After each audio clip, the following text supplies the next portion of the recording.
Thanks for joining us today for another Kickstarter conniption.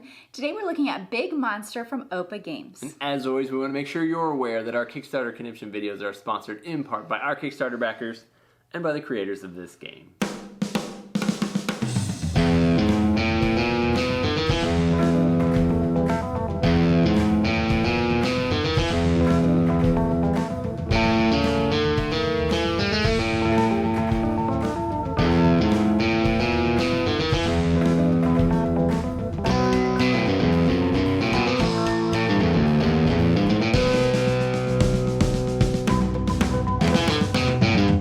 Hey gang, and thanks for joining us at Tantrum House Studio 3. I'm Will Meadows. And I'm Sara Meadows, and today we're doing an overview of the game Big Monster. This was originally published in Europe by Explorate and is being brought back to Kickstarter from Opa Games.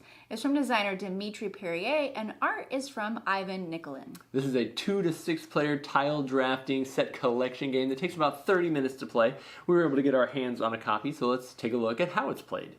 To set up the game, place the planet board in the center on the side for individual play and fill it with all the metal tokens. Stack the ice monster mutation tiles nearby. And give each player 2 explorer tiles, and everyone will choose one and place the other on the ship side in front of them near the board. Shuffle the monster tiles and place 1 stack of 10 on each ship, and then you're ready to begin. Everyone will simultaneously grab their stack of tiles and select one, and will quickly find an empty spaceship to place the stack. If they are too slow, they must place the stack on their own ship and will take the Furious Dragon token that is worth -5 points if you still have it at the end of the game. Players will place the tile in front of them, making sure their monster is facing the right direction and touching another one of your tiles. If ice monsters are placed in the beam of the mutagenic monster, they mutate for more points. If you are the first to complete a medal, bonus points will be awarded at the end of the game. And once all the tiles have been laid, endgame penalties are given for the player with the least desert and rune monsters. Players tally their scores, and the player with the most points wins. Big Monster features all of the head-scratching, puzzle-solving, placement solution types of things that a normal tile placement game would have as you try to lay out your tiles and score the most points. One of the additional nice little twists is that in a higher player count game, you also have the timed element where you've got to be quick about which tile you're selecting because you don't want to get stuck with those negative points. Yes, in the game you're going to take that tile quickly and pass those rest of the stack to another player, and you hopefully will do that very quickly like Will said. And then when you place it, you'll have time to think about where this tile is going to go. The lava monsters have crystals that you can line up 2 tiles next to one another to complete. Some of them have 2 tiles that need to go together to finish the picture. And then there's also those ice monsters which can mutate if they have that beam pointed at them from those mutagenic monsters. All right, so you want to gain those ice ones. You want to be able to put the purple one with the Wi-Fi beam so that it will mutate into the next generation. Some of those will mutate into a 3rd generation as well, each time gaining you more points. As we mentioned in the setup, you also have those desert dune creatures, and if you have the least of those at the end of the game, you're also taking negative points for that. So they're not gaining you points in the game, but you want to have at least a couple because there's a lot of ways to lose points at the end of the game. Yeah, if you're the first to complete any one of those objectives on the board, you'll check at the end of the round once everyone has placed, and you'll be able to gain extra points for completing things first.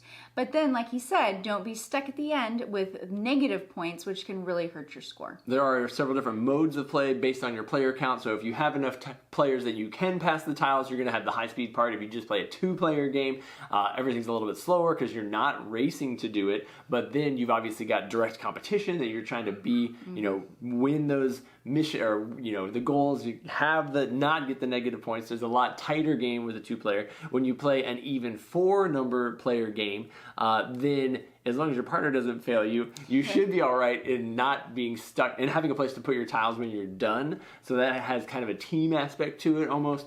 A lot of different ways to play it. Yeah, there is the setup on the other side of the board that is for team mode, and that is played with 4 to 6 players.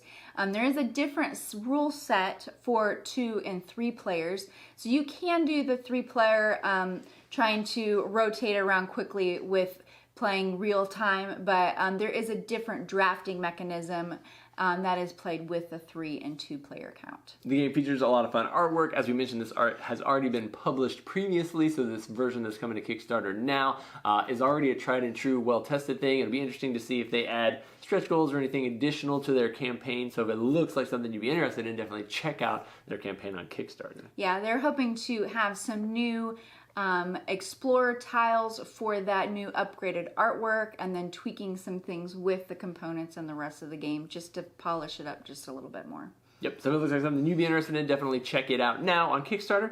And then as always, thanks so much for subscribing, liking, commenting, and following along here at Tantrum House.